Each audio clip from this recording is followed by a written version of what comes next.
me for the better part of 2 decades now, and you know that I'm not necessarily a joke guy. I don't remember jokes. I don't tell a lot of jokes. I love a joke. I love joking, but I'm not like, all right, 2 priests and a rabbi walk into a bar. I don't remember them. I never remember jokes, right? Yeah. But I heard a joke last night that, honest to God, my immediate reaction was, Brad's gonna love that joke. Gotta remember that joke. So I'm gonna launch. This is da-da-da-da, Dave Kellett launching into a joke, which I never do, all right? I can't wait. Okay, Brad, why did the chicken cross the road? I don't know. To go to the idiot's house. Okay, that's your joke, huh? Knock, knock. Who's there? It's the chicken.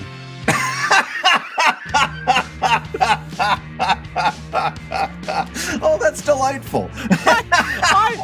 It literally, there's a lot to deconstruct actually there, because it takes 2 super tropey jokes that everybody knows and completely subverts them with like the most bare bones joke structure. And I was like, that's actually really, I think Brad will appreciate that as a joke structure. Well, plus it's, there's something that's nice about a joke that you can tell anybody. Like a good dirty joke, of course, is wonderful, but a joke that you can tell your kids or grandma, like the knock knock, who's there, the interrupting cow, moo.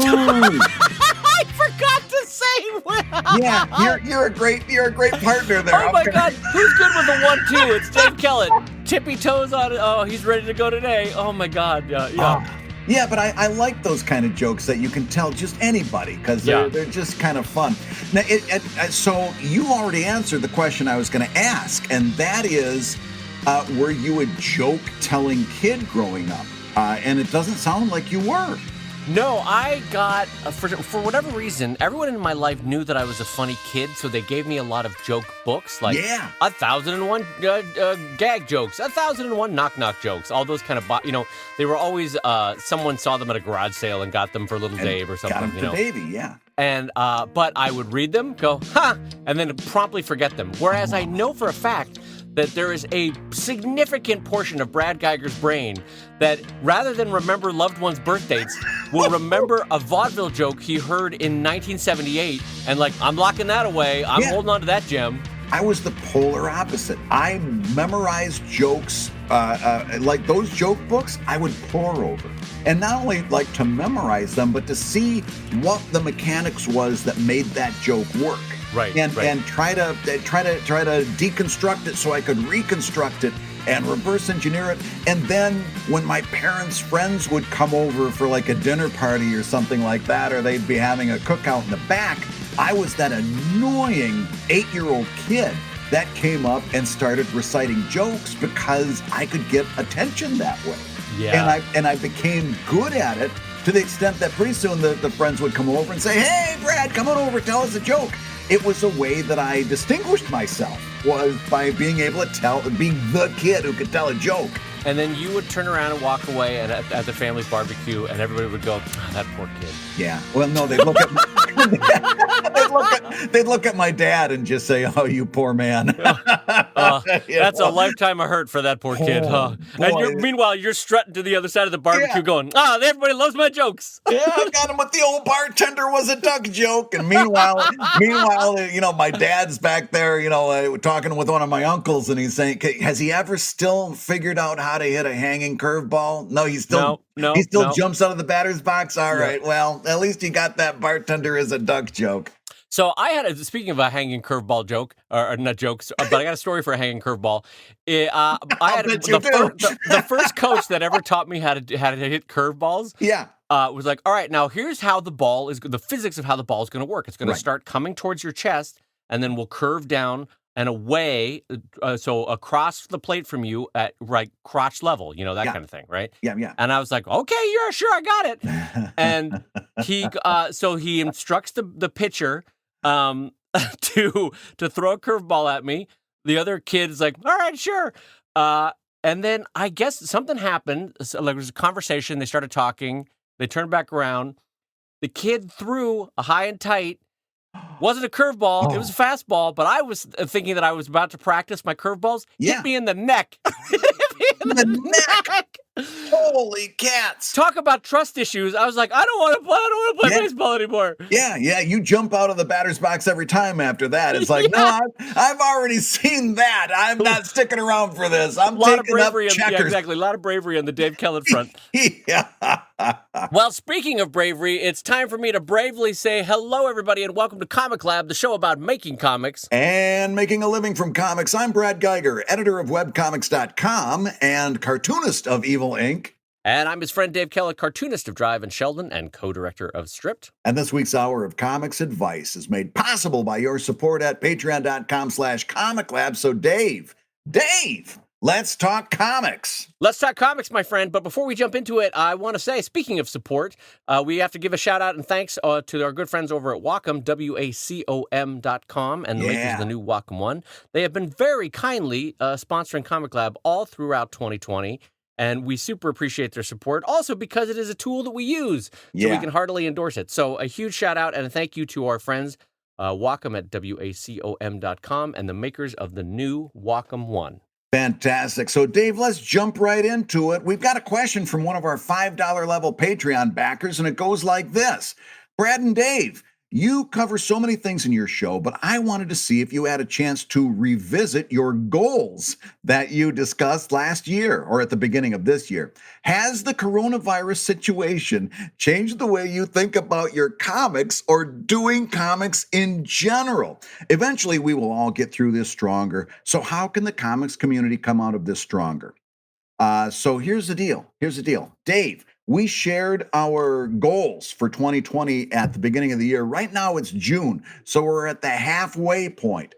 How has the coronavirus global pandemic changed the way you approach those goals? Well, that's a great question. There's a lot of answers to this because there's a lot of thoughts and anxieties and fears and plans of action that sprung up with both of us. I know because we had a lot of phone calls and texts in those first weeks. But let's talk about what I am grateful for. I am grateful for employment at a time when so many of our fellow folks in the world are not working. Yeah. And I'm very thankful that I have built a career for myself where I am my own boss and I don't rely on a publisher that might go under. And I don't rely on a distributor that might go under. And I don't rely on a boss whose whim might say, like, "Ooh, we need to make this bottom line. Bye, Dave. Thanks for here's your furlough," that kind of thing. So first of all, I want to start from a place of gratefulness that and I'm thankful to my readers for sticking with me. They all could have said, like, now is a tight time. I'm going to pull back on that Patreon support or that book support or whatever it is that they do. So I'm grateful for that. But now, as far as what my plans do, like the rest of the world, you a little bit get that tightening of like, oh, what do I do? What do I do? And so I definitely had to change my plans regarding the filmed project that I was going to do, Brad, storyline. And I think the audience knows my personality well enough to know that it is not dead. I am 1,000% going to do it. We just need an active human vaccine or a viable human vaccine. And then I'm back in business and I can do that project. Yeah. So that one had to go. And to be fair, that was a big chunk of my year, both schedule-wise and budget-wise. Like, it was going to cost $80,000 to $100,000 to make that show. And 3 to 4 people working in the studio here, and then a bunch of people hired in and so that was going to be logistically a big part of my year and a fun part of my year. I was looking forward to it emotionally. And so I had to abandon that completely. So in lieu of that, Beth and I got on the phone in the early weeks of the pandemic, and we basically had 1 to 2 conversations about, hey, how do we save the farm, basically? How do we keep generating income for the studio? And I felt it was important as an employer to tell Beth that I was going to do everything that I could to keep her employed. It's just on a human level. Like, I wanted to reassure her, but I said, but on the flip side of that, we got to talk about a lot of different strategies that we can use to bring in new or different income. And so we're pivoting now. We're going to make book Sheldon 9 and 10. So if you remember, Brad, I stopped book 8 many years ago. And I hadn't really had any plans to go back and do it, even though people were lightly asking for it. But here's the thing. It was, in this situation, the place where I left off in the archives were black and white Sheldons. And Mhm. there's almost nothing easier to put together in the world than a black and white comic book. Like you Boom, can boom, bang boom. that out, Yep. and the press proofs are easy, and the costs are easy. Yeah. And so it's a nice way to round out my my library at a low cost and low effort way comparatively. And what I'm Yeah. going to do is I'm going to kickstart 2 books at the same time. So 2 $15 to $20 books at the same time. Great idea. What I think, and actually, I might as well ask you in a live podcasting setting. I was Yes, I thinking will about do doing. the cover for the next book. I've been waiting for this. You're very kind. I appreciate it. I'll be happy to do the cover. I've got a few ideas. I'll run them past you. We've got some pinups that we can definitely put into play. Great, And thank you. great. I'm honored, and it's a privilege. And I will do my utmost to deliver top level work. Awesome. So, just in terms of delivering top level work, now I need you to deliver instead of using like Dropbox or emailing it to me. Yeah, If we could do yeah. this, if And you a could new print thing. it Yeah, out, yeah, take it outside, yeah. light it on fire, and then drop it into a metal trash can. That would be great. I'd love for you. Oh, I have. It's been such a long time since my last comic convention. I haven't done an ash can in years. Zingo! It was funny to me. What a dad moment I am that I had to say a metal trash can just Yeah, for a metal safety. trash Like, can, no, yeah. no, no, don't do it in a plastic trash can. Anyway, So we're what gonna were do you 2 going to books. ask before I so rudely interrupted? No, we're gonna do 2 Sheldon books because and we're gonna kickstart them at the same time. But the question that I was gonna ask you was, I don't know how huge they're going to sell. They will be profitable. They will come into existence. We'll be able to make them. But my thought, Brad, is I want to try an experiment that I've never done before in my career, and I want to get your opinions on you because I trust you. Yeah. Do I kickstart it and say the only books that are ever going to be made of these are in the Kickstarter? So if you want one, and if you think you'll ever want one, you got to do the Kickstarter. Or am I shooting future Dave in the foot by not saying, well, I'm also going to produce 10% more than I need, and I'll hold on to those? Yeah, and I don't think that that's a huge selling point. I would your work is strong. I don't think you need to game the system. I think Right, you can say, here's a book full of great content that you're going to like. Because you're going to want to sell these afterwards. You're going to want to distribute them through Amazon. You're going to right. want to do the standard routine bit with them. I don't think you need to game it. I think your readers are going to back this at word go when you say, here's a book of Sheldon, and they're going to say, you had me at the word Sheldon. Yeah, okay. So my very back of envelope planning is that the 2 of these books together will make somewhere between $25,000-$50,000. Not Yeah. enough to buy a solid gold car, but it'll help pay Beth's salary and my salary for a couple months, and then the real big enchilada for me coming forward is the Drive Act 3 book, but that won't be Yeah. probably until the beginning of 2021. Yeah. So I need some other project to kickstart before then. And so I think that's unfortunately because it's going to be a little bit of a risk. The children's book that I want to do, That's right. um, I'm going to bring that forward a little bit.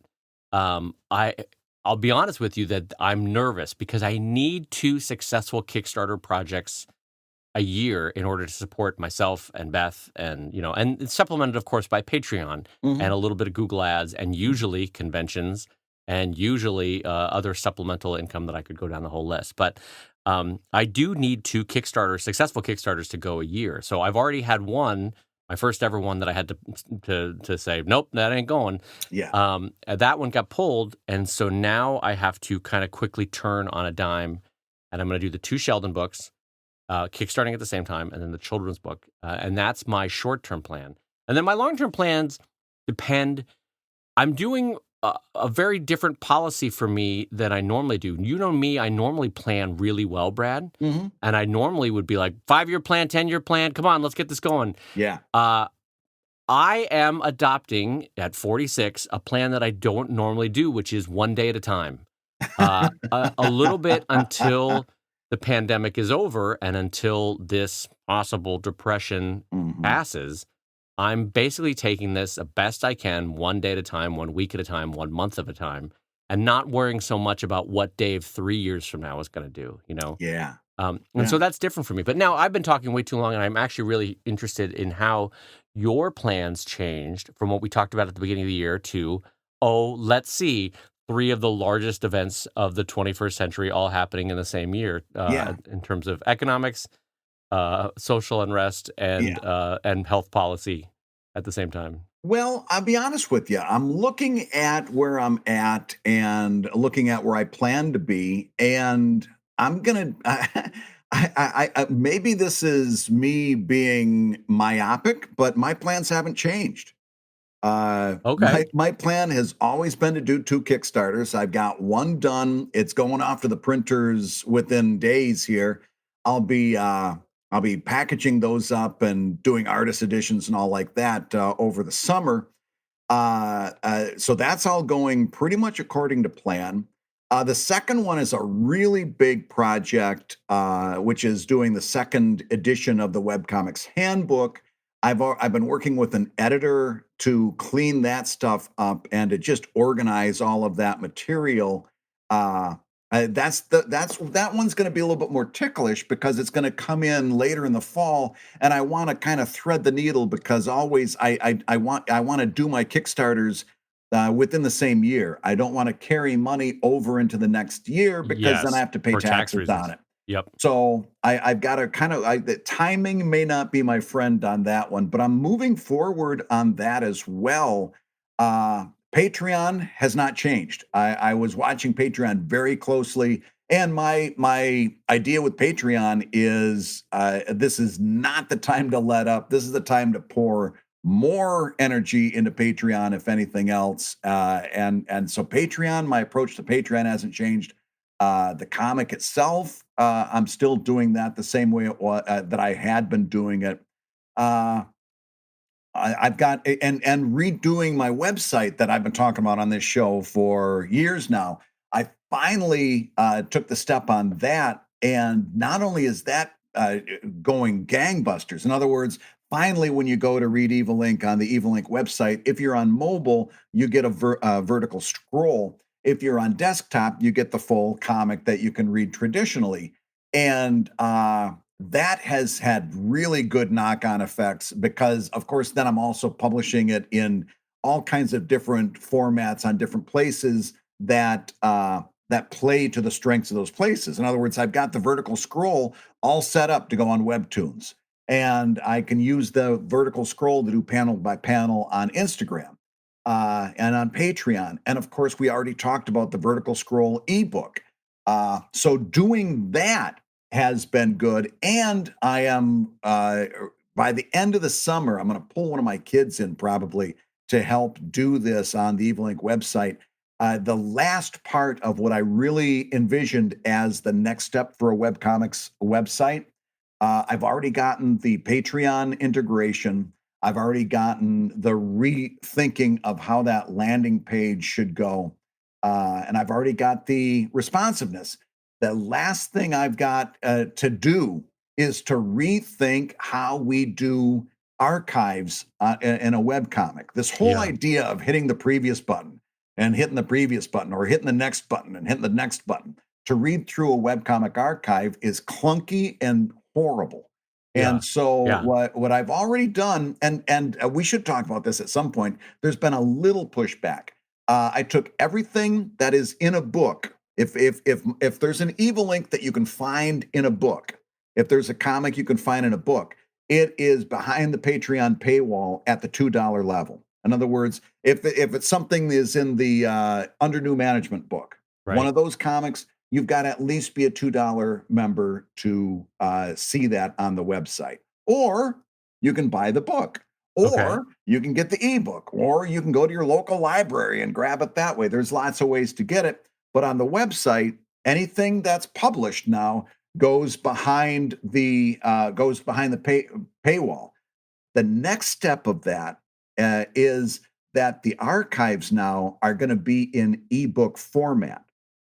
So the stuff that hasn't been put into a book yet, if you want to read that, I want that to be the easiest process possible. And again, I'm not relying on page views and ad clicks anymore. So now what's going to happen is each one of those in the archives, it's going to be divided up into storyline chunks.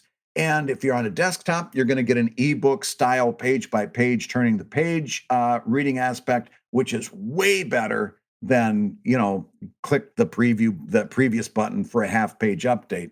And if you're on a mobile, then you're going to read it through a vertical scroll. And of course, in doing that, at the bottom, underneath each one of those ebooks that they can freely read on my website, they can also, I'd rather do this on my tablet. Boom, you can go to Gumroad and buy the ebook and read it that way. So I'm completely revamping how we're approaching archives on a webcomic. And that is going, that hasn't changed due to the coronavirus. In fact, my boys are bored out of their skulls at this point and looking for jobs to do. And I'm like a lot of that is just grunt work, just loading the stuff into the website. Right. That we're on track to do and have ready by the end of the summer. So my first question is you obliquely mentioned you've had a little bit of pushback on it. What does that mean? What does that look like? So there's only been a total of maybe 3 messages, 2 emails and 1 through direct messages on Twitter that basically say in a question, do I have to be a Patreon member to read the Evil Ink archives? At which point I say, yeah. Anything that's in a book, you've got to at least be a Patreon backer at $2 or higher, or you can buy the ebook. And I list all the different ways, including going to your local library. That's my trump card, because I say, because I put this stuff out through Diamond Distribution and all that other stuff, everything is distributable, and that means that your library can pick it up.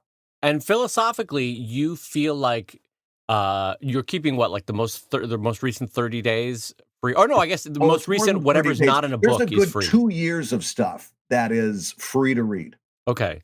So this is interesting, and I feel like this warrants a whole separate conversation and a separate show about how that's a big step away from our traditional free to read model. Big step away. Yeah. And I would let's circle back around on this in the months ahead, because I would like to see A, how it goes, and B, how your mood around it changes or reinforces itself, because that's a big change. The most aggressive message I got was one person on Twitter saying, I can't, and by the way, they must have either created a Twitter account to do this. They wanted anonymity, it was clear. And they said, I can't believe you've got to be a Patreon backer to read the Evil Ink archive. And my message was, yeah, I'm very good. That was the whole message. I said, yeah, you've got to pay you've got to pay to read this stuff. I'm very good. And he said, but I was looking forward to going back from the very beginning and reading all of your comics. And I said, you absolutely can do that. They're in books. You can get the ebooks. You can read all of that stuff, and it's worth it. I encourage you to do it. But yeah, first of all, I like the self-confidence. I probably lack that, but the self-confidence there is great. And I'm just basically, I would like to circle back around on this, because this warrants a whole discussion. But I want to say, back to the original question about our plans, and I have to say, as a friend looking in on you, I think that you have thrived in this environment in a way that I'm proud of you for. And in a way that maybe is helpful to share, because I don't always want to just show the successes and not the struggles or the failures. Mm-hmm. I will be honest, Brad, that I have been struggling in the last 3 months of the pandemic to do what I normally do, and it's been hard for me. Yeah. The confluence of homeschooling little ones and taking care of elderly parents who have some underlying comorbidities that my anxiety doesn't allow them to do what, I'm like, you're not going to the grocery store. I'm doing that for you. Right. You're not doing this. I'll handle contractors for you. I'm going to do it.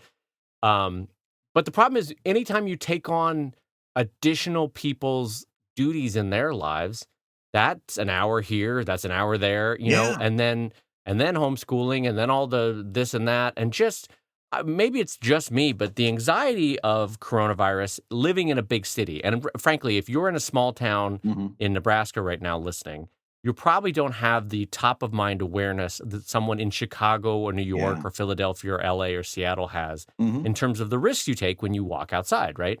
Yeah. Um, because when I'm walking around sometimes, I'll get these weird anxieties about rounding a corner and bumping right into somebody. You know what I Right. mean? Yeah. And I know that's a dumb fear, but that's like one of my like, oh, I don't want to bump into somebody. Yeah. And Uh, because our country is so screwed up, not only that, but you've got to worry about if you're wearing a mask, if somebody's going to give you static about wearing a mask. oh yeah, I If you're know. just trying to protect yourself and you're just trying to do what's right, if you're just trying to be polite and just trying to be a thinking, caring human being, you got to worry about if somebody's going to give you guff over it. So that's where my mind is. It's like, well, what happens if I get into a Well, confrontation? and also I turn into a big Karen when I see people not wearing a mask. I'm like, come on, dude, put a Yeah. mask on. It's not that hard.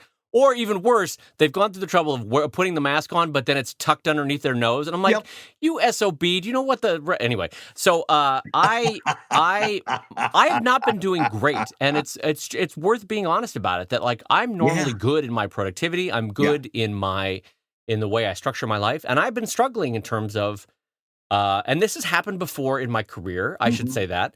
When I first had a baby, oh my God, every pattern that I had built up in terms of productivity went out the window, right? Yeah. And I know Yeah. you remember that year and a Oh, half too, where oh, you yeah. like you think you're on top of it, and it all just falls apart, and it's Yeah. a struggle to do basic things. And so I'm just trying. I'm trying to be kind to myself because Yeah. I'm doing my best, and Mhm. I thankfully I've built up enough goodwill with my readers over 2 decades where and some strategies for shortcuts that I can take or workarounds that I can do in my career and my art making.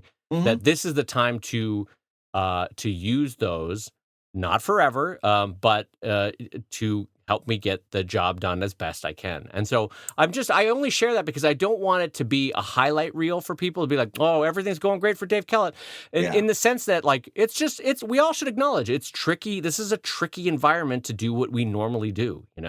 Just to take a quick tangent from that, that Okay. is why when we talk about, because I've been wanting to come around to this, when we talk about the importance of community building in webcomics, Hmm. and how it really is an essential part of what we do is community building, and how you've got to have that in the back of your head for every decision you make in terms of social media, outreach, planning, all of that stuff. It's about building community.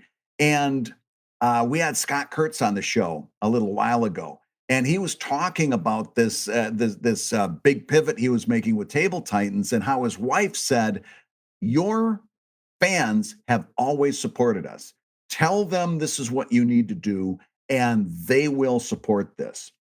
That is the end result of 20 years of community building. What Right. you just said, Dave, where you said, my readers have always been there for me, that's the end result of 20 years of community building. When we talk about the importance of this aspect of what we do, it's because we know firsthand that the yield is so important, and what you are where you are now, and being able to kind of swing with some of this stuff because you did the hard work and the perceptive part of community building early on, right? Yeah, and it's also another way to say it is separate from community building is the kindness and the giving for so many years. Yeah. Hopefully, you plant some seeds that come back to help bear fruits of kindness that are coming your direction. And Yeah. so, not in a Machiavellian way, in a trying to be a No. good community member way. No, Like, well, because being good and being the type of person that can grow this kind of community is difficult. And it's a lot easier to be incendiary and kind of shake your fist under somebody's nose.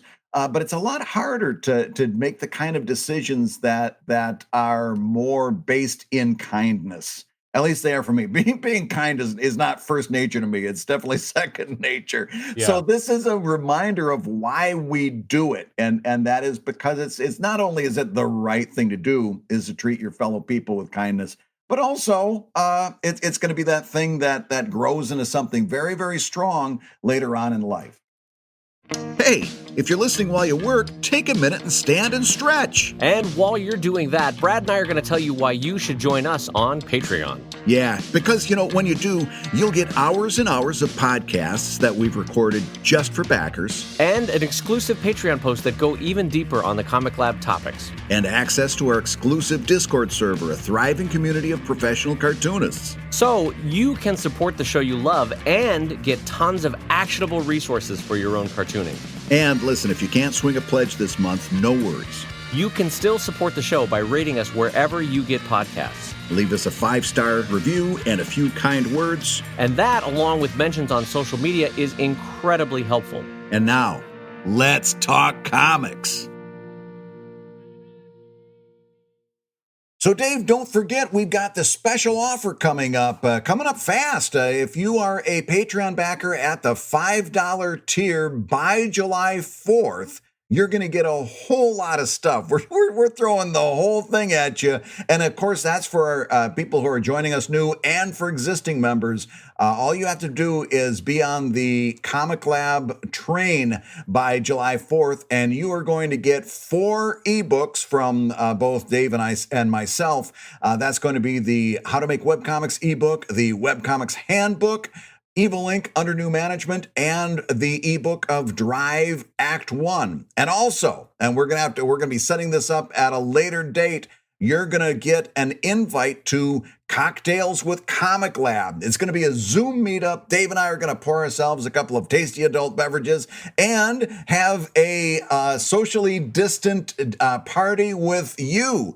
So you can join us, and we'll be talking. We'll be doing all kinds of fun stuff back and forth. It's just going to be a good excuse to kind of chew the fat a little bit and enjoy each other's company for a while. So that's going to be Cocktails with ComicLab. And of course, all the other stuff you get from your $5 membership at patreon.com/ComicLab, which is you get to send us a question at the end of every month. You get access to the Discord server, which is a fantastic community of like-minded artists. All kinds of great stuff. You get the show early, of course, nearly a week early. We're sending that thing out. So you get to hear the show before anyone else. And ProTips, where we just clear out all of the other extraneous stuff and get right down to actionable stuff you can use right now to get better at webcomics this week. Dave, how excited are you for this special offer? It's exciting. I want to tell you, Brad, that when you said Cocktails with ComicLab, you said a phrase like, it's basically our excuse to, and I thought you were going to say, let your hair down. Yeah. And I had this whole runner of jokes prepared for like, Brad, it's a little dangerous for you to say you're going to let your hair down. You might not pick it back up again. Somebody, if I let my hair down, someone's going to trip over it. The only people that make money when Brad lets his hair down is the Bosley hair replacement system. That's the. I am getting shaggy back there. I still haven't gotten to the point where I want to show up to a hair cutting place, and it's getting a little. Although did I tell you I cut my kid's hair last week? Yeah. How did those artist hands work? Did you do as good as my artist hands? I actually am pretty good at this. Although he was getting so wound up, he was starting to get lightheaded because he was so nervous. But I was watching these YouTube videos about how to do it. I was doing point cutting. I was doing with the shaver and all this other stuff. Other than the fact that he's a little lopsided and he won't sit down for me to let. Now it's one of those things where I see the problem, I see the flaws, and I'm like, come on, sit down for 5 more minutes. I want to finish up that left-hand side. And he's like, no, I'm done. I'm good. I don't need any more. And I'm like, no, just now it's just the opposite. I want to fine tune it. I want to go in there and get better and practice. Yeah. He doesn't want anything else to do with Dad holding that clippers near his ear. I'm glad that you were able to do it. No one in my house will let me cut their hair because I did so poorly on mine. But I think that's an unfair baseline Yeah, it's not a good baseline. If I No. could see what I was doing, Right. I bet that I would be pretty good at cutting hair. Yeah. Anyway, all that to say. But anyway, thank you all for joining us over at patreon.com/ComicLab on or by, but definitely by or on and on July 4th. Talking is my new thing. I'm really trying to work on it. 4 ebooks, Cocktails with Comic Lab. The show's early, 50 hours of pro tips. You get to ask a question to the show, and you get Brad Geiger's friendship. That's right. So, Dave, listen to this question we've got from $5 Patreon backer Graham Hamilton. He says, I've been thinking a lot about how future generations will look back on the times we're living through now, and I know both of you have a deep knowledge of comics history, so I'm eager to get your perspective on this. Isn't it weird that Homestuck is the only successful neo-comic, quote unquote? Doesn't it seem likelier that there would have been several examples to refer to by now? So, Dave, Graham's question is simple. How come there haven't been more successful, quote unquote, neo-comics? Well, first of all, I'd never heard the phrase neo-comics before. I don't hate it. Neither I don't hate it. I normally kind of get up when I hear a new phrase about describing a new wave of art, but I think neo-comics is an interesting way to describe something like Homestuck. Yeah. I would probably argue, Brad, that there are other comics that have done versions of or aspects of what this person is describing as neo-comics. Yeah. I think Ngozi has done it with her character blogging, and she rounds out the world of the characters that she has. Right. And I think Akewood, when it was still going, did a really good job of the characters all had their own Twitter accounts. Yeah. The characters would produce cookbooks, or the characters would write this or that letter or blog post or something, right? Mm-hmm. So you've seen versions of that. I would even file The Oatmeal as a neo-comic because of how it's presented. Yeah. Okay. Aspects of it, like, you mean somehow how sometimes they're animated or sometimes they really break frame in terms of how they're just in their overall presentation and how he's addressing webcomics publishing. I think there's elements of neo-comics-ism in there. Well, I will say this. When you were previously discussing how archives could be done better, I have long argued that no one does it more interestingly than Matt Inman in terms of, like, did you like this comic? Here are 6 other ones labeled with a header that you could jump into right now. Not like hit the back button and see what else I've done. But that's a completely different reading experience. It's a totally different reading experience. Yeah. And it has shortcomings, but I really think that Matt is onto something there. Yeah. And I wish I could do that for Sheldon. I have not done it, but anyway. So as far as other people that have experimented, I've seen it done across a couple different titles.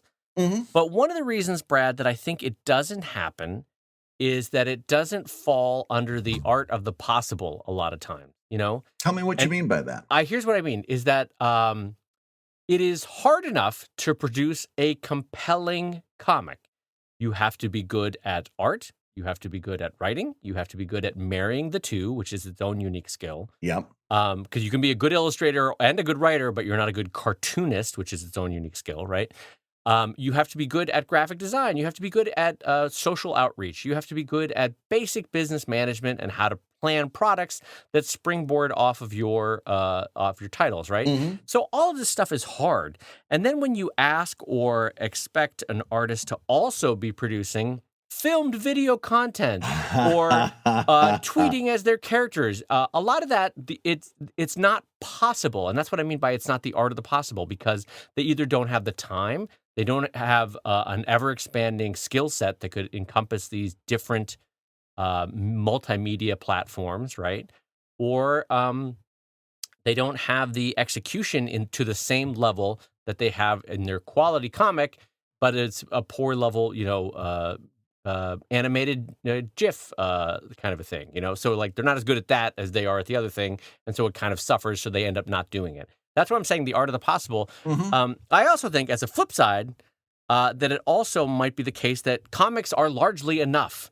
And that's what the world has landed on, which is like, sure, you can throw the kitchen sink at it, but comics are really good at doing what they do. And people like comics because they're comics. Like, I don't go to a Kurosawa film and be like, why is it so hard to read this film? I'm really having trouble reading this film. And it's like, well, no, film is good at being film. So just let it be that, that kind of thing. So what are your thoughts, Brad? Why in your mind are there not more neo-comics? I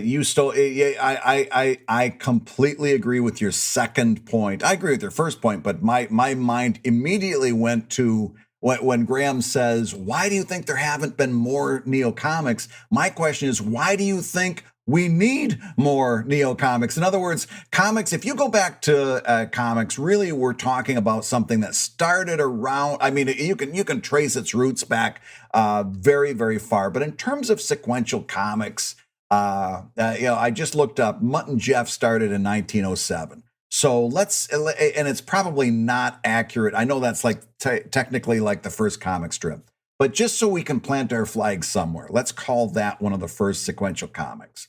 That's 120 years, during most of which we quickly came to kind of an idea of what comics are. And for the second 60% of that, comics has been largely unchanged. Yeah. In other words, it's gotten improved, it's gotten shined up and everything, but this idea of what we consider word balloons, in other words, not putting them as captions, not putting them as words that come snaking out of somebody's mouth, but this idea of a word balloon, that's been kind of figured out for a good 60 to 70 years. They're always going to sit on the upper third. Exactly, right? That kind of thing. Yeah. We're going to read in a Z pattern, so on and so forth. This idea of gutters, this idea of what a sequential art is, so on and so forth. Each box represents a sequence of a continuing story, even like basic stuff, that we've figured out. For the last 60 or so years, comics has been, in terms of its nuts and bolts, largely the same. And there's a reason for that, because it works. And Brad believed in that point because that R had a lot of zhuzh on it. There's a reason for that. Yeah, well, I bet they're great. Quick, name the character actor who voiced that original Tony the Tiger. Oh my God, you're the oldest man alive. He's got the greatest name you can't forget. Thor Ravenscroft. What? That person's name was Thor. Was that a given name or was that a taken name? No, what do I know? Do I know Thor personally? I don't know. If I asked you a dumb question about game shows, you give me their whole story about polio vaccines and all sorts of stuff, and I'm like, just give me the answer. So, Thor Ravenscroft? And he's also the person that sings You're a Mean One, Mr. Grinch. You're a mean one. Because Boris Karloff couldn't carry a note in a wastepaper basket. He couldn't sing. So they're like, oh, no, you'll be fine, Boris. Do this, Grinch. And they got him behind a mic to start singing. They're like, get us Thor Ravenscroft on the phone. Thor Ravenscroft, man, like, why is that guy not carrying, like, a double-handed sword everywhere he goes? Hello, I be Thor Ravenscroft. I'm not sure Viking. You can hear his voice in the background of the Pirates of Caribbean music too. Once you start to listen for that voice, he did tons of stuff all over the place. You're right. He is on the Pirates of the Caribbean ride. Yep. I know exactly what part you're talking about. Yeah. Yes. Yep. It's funny how honing it up. When Walt found a voice that he liked, he was we're using you here, we're using you here. The same guy that did Baloo in the he was in every Disney project for like 10 years. He was Phil Harris, and he started out, I don't know where he started out, but he was famous for being one of the players on the Jack Benny radio show. He was Phil Harris. And then he had his own show with Alice Smith. He had a great voice. Oh, great. It was such a comforting, warm voice. Anyway, what the heck were we talking about? We went like point? 6 iterations away from... No, I'm just saying comics didn't need improving. And it's that's not to take a piss all over Homestuck, which took that comic and made it into something greater. And it was wonderful for what it was. And if you're over listening to this podcast and you're like, I've got an idea how I can improvise on comics and do it with video and music and all this other stuff, do that thing. But I don't think that it's necessary to improve on this idea of what comics is.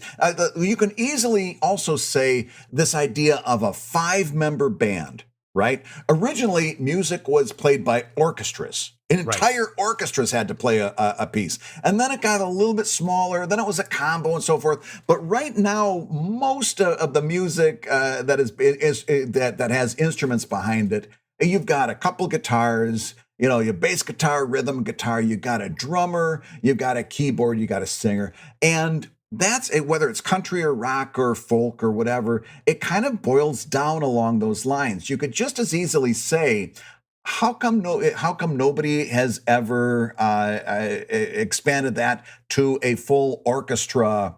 Well, they have.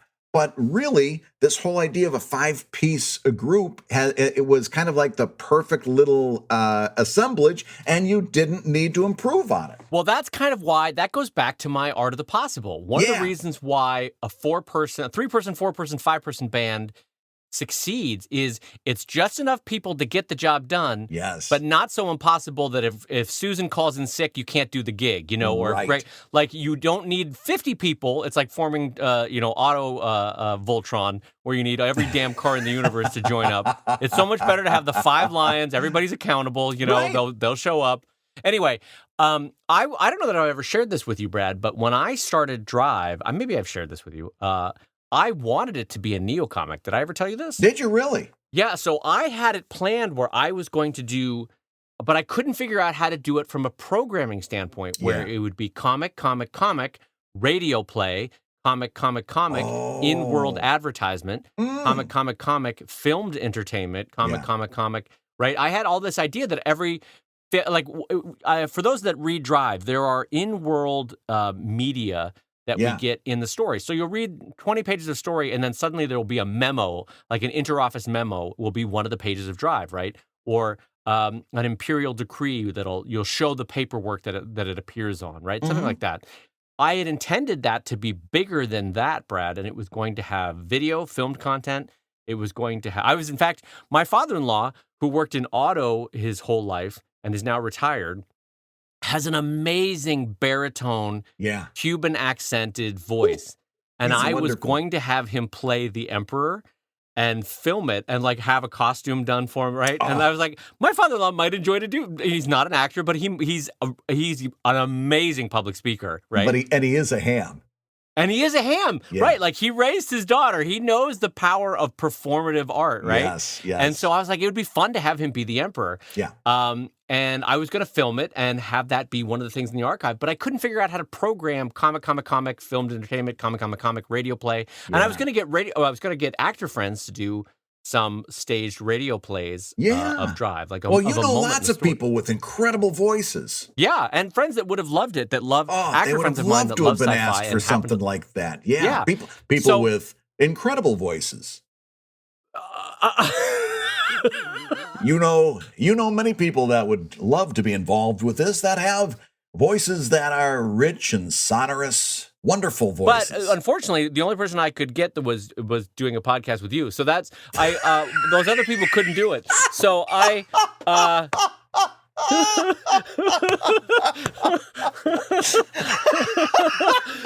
anyway, so all this to say is I wanted to make Drive a neocomic, but for me personally, just speaking personally, it boiled down to what was the art of the possible. Right. I couldn't do all that other stuff. And also, I could, in the sense that thankfully I luck out that I know some actor friends, I know some film friends. I could have pulled it together, but I didn't have the technology wherewithal to go, I know how to program this, and I don't know how to make the CSS format for different, I don't know. Anyway, so all that to say is I downgraded what I was going to do, my hopes for it. Yeah. But in the process, I made, I think, a really compelling sci-fi comic, because comics do the job really well.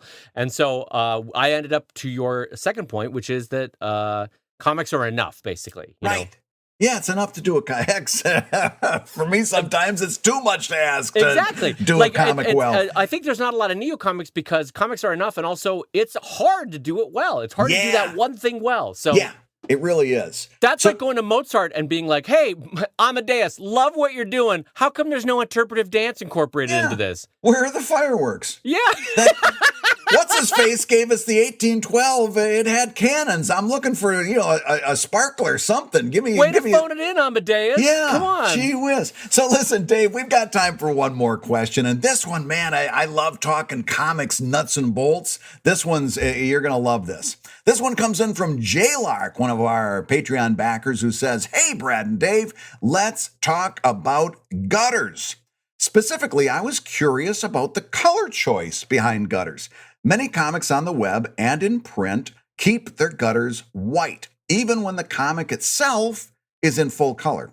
Online, this looks great if the website also has a white background, but on sites with a darker color theme, it looks kind of off to me. Maybe there's still a good reason for it. Is there anything wrong with using some other solid color in our gutters, or should we stick with white?"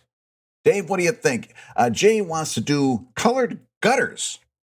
I have two different ways of looking at this. One is historically, and one is practically right now. This is a fun question, by the way, because this is not something that people actively think about a lot. Exactly. So the color of gutters, I think primarily the purpose, the look, and the execution of gutters are all to get you from panel 1 to panel 2 without thinking about the gutter, right? That's the core job of a gutter is, yes. I'm not here, don't look at me, la la la, I'm gonna drift into the background, don't pay attention to me. Yeah. If you notice me, I did my job wrong, right? And so if your color scheme of, say, your website works in such a way that a white gutter would draw your eye and draw attention to the gutter, then yes, use a colored gutter, right? No problem. Which leads me to the second reason why I think white gutters are the default, which is historically, we would print, as to Brad's point with Mutt and Jeff, 120 years ago, Mutt and Jeff, black and white printing, right? It was the only thing available. And so the only negative space available was the absence of print, which was white, right? Right. And so, of course, comics are going to adopt that. And so then in the 60s, 70s, as color comics started to come in more and more, you would see them go, well, I want it to be a neutral. Mm-hmm. I don't want to introduce a color because that draws an eye to it on a white newspaper page. Yeah. So, or on a white Marvel or DC page. So I'll just default back to white. And sure enough, the eye drifts over it as a convention and you go on to the next panel. Brad, what do you think? Why is white the default? Is it weird to use other colors? The only thing I agree with every last word you said, except where you said, if it clashes with your website, then go with a colored gutter. I'm going to say you never, ever use a colored gutter. Now, I'm going to explain to you why. Because a gutter isn't a thing. And like Dave said, it's an absence of a thing. All right. Yes. The empty space between the panels. And the reason that it's white is because, like Dave explained, it's the paper is white and the paper is just coming through. There's actually nothing there. Right? Now, you can go with a black gutter, but only if you plan on doing black as a full bleed on an offset page, offset printed page, so it looks like you're printing it on a black sheet of paper. Because nothing looks dumber than if that doesn't bleed to the edge of the page and there's a tiny bit of white around the edge. Oh, that looks stupid. Or if there's not an equal frame all the way around the outside. Like sometimes people color in their gutters on the inside, but not on the outside. That looks horrible. Right. So you got to understand what a gutter is before you can make this decision. This idea of coloring your gutters is a horrible idea because it's drawing attention to something that isn't there. Yeah, and I think you explained that better than what I was trying to explain, which is that, like, let's say you have a transparent PNG or a transparent whatever it is, right? Right. And if your website happened to be a light blue, I was saying the absence of a color lets that light blue come through, and that seems okay to me. But again, to Brad's point, it's the absence of it. Right. It's not that you're putting the color in there. It's that it's already flowing through. And okay, but Brad has a point he wants to follow up with. Oh my God, I've never seen you lean closer to the camera.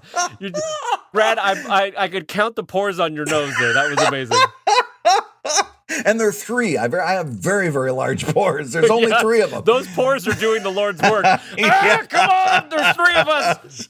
We can do this. No, if your website design is such that we're seeing your website background through your comic gutters, you're doing poor website design and you need to stop that. All right. It's not excusable. You need to put something back there behind it so that your comic can stand out from the background. Yeah, no, in general, I agree with you. I Yeah. have always chosen white, and I think most people's design for their web pages or displays would best be served by a white background. Right. Also, let's just be honest. White will allow your colors to have the least amount of clashes when they do appear. Right. You won't have contrast issues.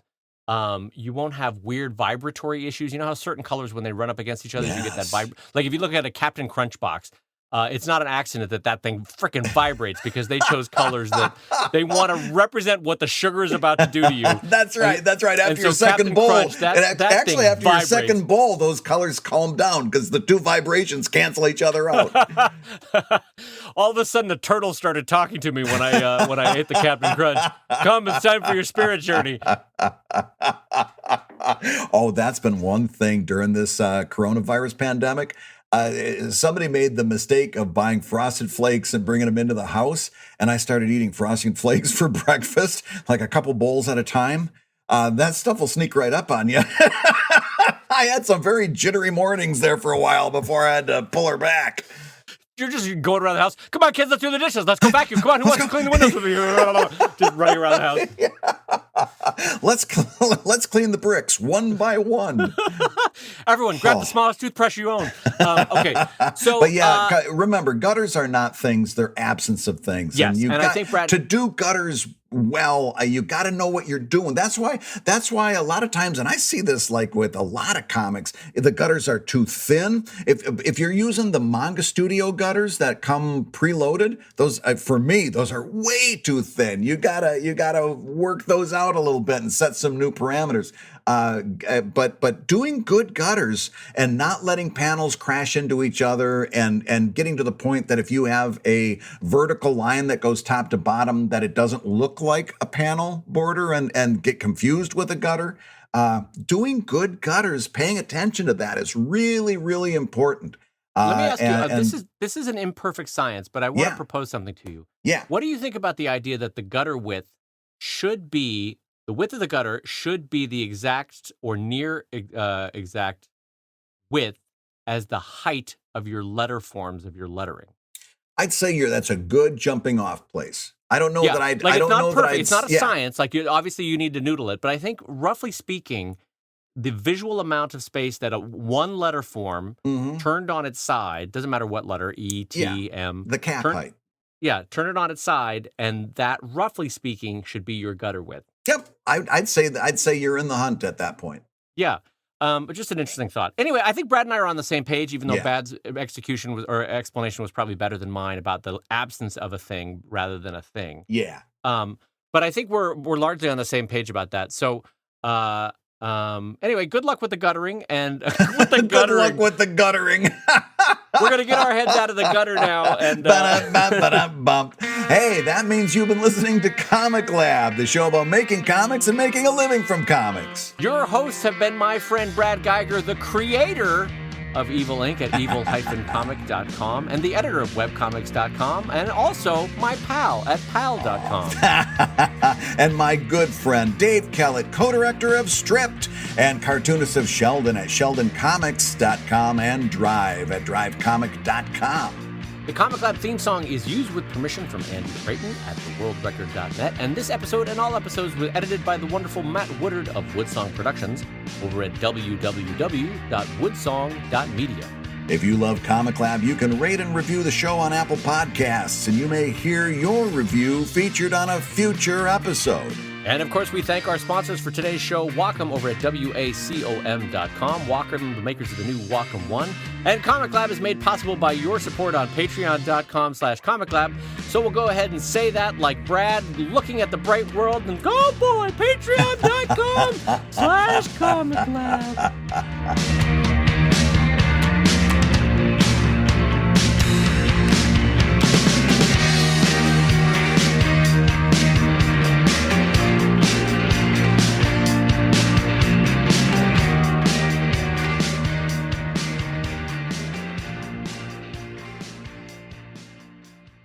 All right, Dave, I got one for your little knock knock joke. Did you hear about the guy that came home and found out that somebody had stolen every lamp in his house?